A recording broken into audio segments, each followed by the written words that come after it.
Whoa. Wow. The first time I've ever hit 250.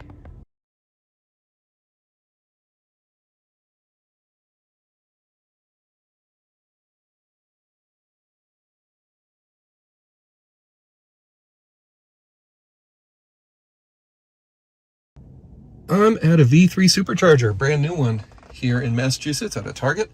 And I'm going to show you waypoints and how I'm going to Boston Common Garage first. All right. Find whatever, and it tells you, like it always does, what you'll arrive as far as percent. But I'm not done with my trip today. I'm going to be adding a stop. Now, normally it would add to the beginning of the trip, so I did an edit and add to the end of the trip. And now it's got my whole itinerary for the day. And what's cool about this is when you hit done, it'll do the calculations, what my battery will be at when I get home. So I'm about to be done with only 2 minutes left at 80%. What amount of battery will I arrive home with? Now I'm going to be parked in the Boston garage for a little while. I can charge up a little bit there if I plug a charge point, but I don't want to necessarily count on that. So I'm going to get home at 18%. So waypoints are awesome. This is just great.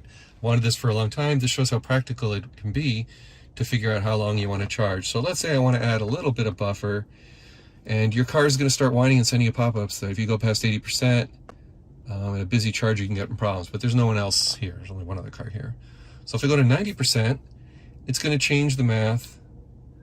Let me show you what I mean. Let's just cancel the whole route. And now it says 11 minutes remaining. So I went from 2 minutes remaining to 11 minutes to get, instead of stopping at 80%, I'm going to go to 90%. Give me a little more buffer as I head into Boston and not worry about charging at all the way until I get home to my garage in Wethersfield, Connecticut tonight. So that's it. Disadvantage to these waypoints is you can't save them, right? They're not saved. You have to recreate your route, when I'm ready to head out of here. So that's a little bit of a pain.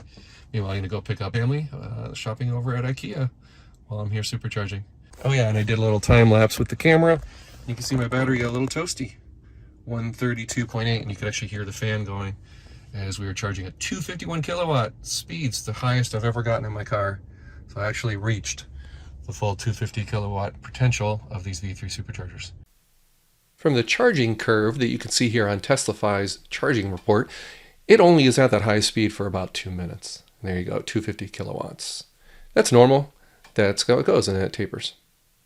I added some pictures to the forum on TeslaMotorsClub.com about this location. And what's unique is just the proximity to the Target front entrance. I mean, look at that. This is quite close to the front door. And here you can see battery temperature, 136. I think the highest I ever hit was 139 at a supercharger in the middle of July when it was in the upper 80s Fahrenheit temperature.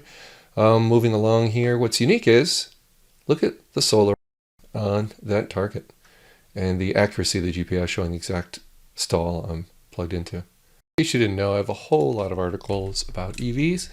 Just go to ticketry.com, click on EVs, and away you go. This next short time-lapse clip is just a sneak peek at the new v11 user interface with the full self-driving beta visuals, but the car is actually being driven by me largely on this route. Over to IKEA to pick up the family.